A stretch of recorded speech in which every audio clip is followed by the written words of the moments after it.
ప్రారంభమైనట్టే కనిపిస్తూ ఉంది. అటు అమెరికా ఇరాన్ పైన తీవ్రమైనటువంటి ఒత్తిడి తెచ్చి ఇరాన్ ఫాదర్గా ఉన్నటువంటి ముఖ్య నేతను మర్యాదగా లొంగిపో, నువ్వు ఎక్కడ దాక్కున్నావో తెలుసు, కానీ మేము ఇప్పుడు చంపాలనుకోవట్లేదు, నువ్వు లొంగిపోతే మంచిది అనేటువంటి హెచ్చరిక నిన్న ట్రంప్ చేయడం, G7 దేశాల సదస్సు నుంచి అర్ధాంతరంగా వెళ్ళిపోవడం, ఆ తర్వాత ఒక సీక్రెట్ రూమ్లో ఈ ఆపరేషన్ని, అంటే ఆ రూమ్లోకి అత్యవసరంగా ఒక భారీ నిర్ణయం జరిగినప్పుడు మాత్రమే వెళ్ళేటువంటి ఆ దేశాధ్యక్షులు నిన్న ఆ వ్యవహారం చేసినట్టుగా కనిపిస్తూ ఉంది. అయితే ఇరాన్ను ఖతం చేయడం కోసం ఇజ్రాయెల్తో అమెరికా కలిసి ఆట ప్రారంభించినట్టు కనిపిస్తూ ఉంది. అందుకే టెహరాన్లో ఉన్నటువంటి ప్రజలందరూ కూడా సుదూర ప్రాంతాలకు వెళ్ళిపోవాలని చెప్పి హెచ్చరికలు చేస్తూ ఉంటే టెహరాన్ మొత్తం ఖాళీ అవుతూ ఉంది. ఏ క్షణమైనా ఏదైనా జరగవచ్చు.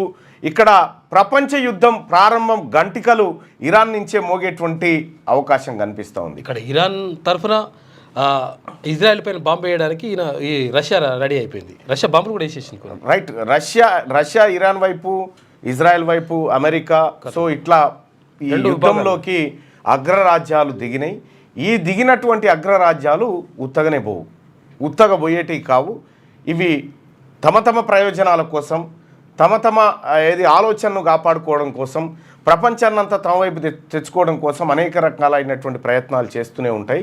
ఇది ఈనాటిది కాదు, కొన్ని దశాబ్దాల క్రితం ప్రారంభమైనటువంటి యుద్ధం. మొదటి ప్రపంచ యుద్ధం అయిపోయింది, రెండవ ప్రపంచ యుద్ధం అయిపోయింది, ఇప్పుడు మూడవ ప్రపంచ యుద్ధం నడుస్తూ ఉంది. ఇదే అంశాన్ని అమెరికాలో ఒక పోల్ నిర్వహించింది, ఒక సంస్థ, అంతర్జాతీయ సంస్థ పోల్ నిర్వహించి మూడో ప్రపంచ యుద్ధం రాబోతుందని మీరు భావిస్తున్నారంటే అవును, మూడో ప్రపంచ యుద్ధం రాబోతుందని 50% పైగా ప్రజలు అక్కడ అభిప్రాయపడ్డారు. సో ట్రంప్ కూడా నిన్న G7 దేశాల నుంచి అర్ధాంతరంగా వెళ్ళిపోయేటువంటి సమయంలో ఆయన కీలకమైనటువంటి వ్యాఖ్యలు చేసిండు. నేను పోతుంది శాంతి చర్చల కోసం కాదు, అంతకంటే పెద్ద పని మీద పోతున్నా అనేటువంటి మాటలు చాలా దుమారాన్ని లేపినాయి ఇంటర్నేషనల్ వైడ్గా. మొత్తం మీడియా సంస్థలంతా ఇదే కోట్ చేస్తూ ఉన్నాయి. మూడో ప్రపంచ యుద్ధం వస్తే భారత్ పరిస్థితి ఏంది, భారత్కు ఉన్నటువంటి అంశాలేంటి, భారత్ ఎటువైపు ఉంటుంది, భారత్కు జరిగేటువంటి నష్టాలేంటి, ఈ అన్ని అంశాలు కూడా అనేకమైనటువంటి అంతర్జాతీయ సంస్థలతో ముడిపడి ఉన్నాయి. మరీ ముఖ్యంగా చమురు ధరలు విపరీతంగా పెరిగేటువంటి అవకాశం ఉంది. చమురు ధరలు బ్యారల్ $150 చేరేటువంటి అవకాశం ఉంది. తద్వారా ఇక్కడ కూడా పెట్రోల్ డీజిల్ ధరలు పెరిగేటువంటి అవకాశం ఉంది. దాంతోపాటు అంతర్జాతీయంగా దిగుమతి చేసుకునేటువంటి గూడ్స్ ఏవైతే ఉంటాయో ఆ గూడ్స్ రవాణా ఆగిపోతే అటు ఇరాను, ఇజ్రాయెల్ ఇవి రవాణా వాటి యుద్ధం కారణంగా రవాణా కనుక ఇండియాకు చేరకపోతే ఇక్కడ వస్తువుల ధరలు కూడా విపరీతంగా పెరిగేటువంటి అవకాశం ఉంది.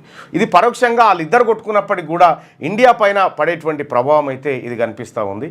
సో మరి ఈ యుద్ధంలో భారత్ ఇజ్రాయెల్ వైపు ఉంటుందా, లేదంటే ఇరాన్ వైపు ఉంటుందా, తటస్థంగా ఉంటుందా, ఈ అన్ని అంశాలు ఇంకా ముందు తెలుస్తాయి. దాదాపు 6వ రోజు నడుస్తూ ఉంది యుద్ధం ప్రారంభమై. ఈ యుద్ధం ఎంత తీవ్ర స్థాయిలో జరుగుతూ ఉందంటే అటు ఇజ్రాయెల్ కూడా మిసైలను ఎక్కుపెట్టి ఏది మన ఇజ్రాయెల్ పైన ఇరాన్ మిసైళ్లతోటి ఇజ్రాయెల్ పైన దాడులు చేస్తూ ఉంది. ఆ ఇంటెలిజెన్స్ బంగ్లాను నిన్న మిసైల్స్ దాకి బగ్గున మండుతూ ఉన్నాయి. మొత్తానికైతే మూడో ప్రపంచ యుద్ధం గంట మోగింది, అదైతే కనిపిస్తూ ఉంది. సో ఇంకేమన్నా ఏది పెద్ద కార్చిట్స్ వచ్చినప్పుడు బాగా వానబడి తారిపోతే చెప్పలేం, కానీ ఇప్పుడైతే ఆరేటట్టుగా అనిపిస్తలేదు. అది మూడో ప్రపంచ యుద్ధం. ఇది ప్రపంచ యుద్ధానికి సంబంధించినటువంటి అంశం. 6వ తరగతి నుండి 10వ తరగతి విద్యార్థులకు గొప్ప అవకాశం. ఏపీ, తెలంగాణ మరియు CBSE విద్యార్థులకు ఎలాంటి అడ్మిషన్ ఫీజు లేకుండా సంవత్సరానికి కేవలం ₹1000 IIT స్టాండర్డ్స్ తో ఆన్లైన్ ట్యూషన్స్ చెప్పబడును. 15 ఏళ్ల సుదీర్ఘ అనుభవం గల ఫ్యాకల్టీతో క్లాసు నిర్వహించబడును. ఇప్పుడే ప్లే స్టోర్ నుండి ధర్మవాహిని యాప్ ని డౌన్లోడ్ చేసుకోండి. వివరాలకు సంప్రదించండి 7893051526. లేటెస్ట్ న్యూస్ తెలుగు మరియు ఇంగ్లీష్ అప్డేట్స్ కోసం ఇప్పుడే క్యూన్యూస్ అఫీషియల్ యాప్ ని ప్లే స్టోర్ నుండి డౌన్లోడ్ చేసుకోండి. సరికొత్త సమాచారాల కోసం క్యూన్యూస్ వెబ్సైట్ ని ఫాలో అవ్వండి. ఛానల్లో ప్రాంతీయ, జాతీయ, అంతర్జాతీయ వార్తలు వీక్షించండి. లైక్ చేయండి,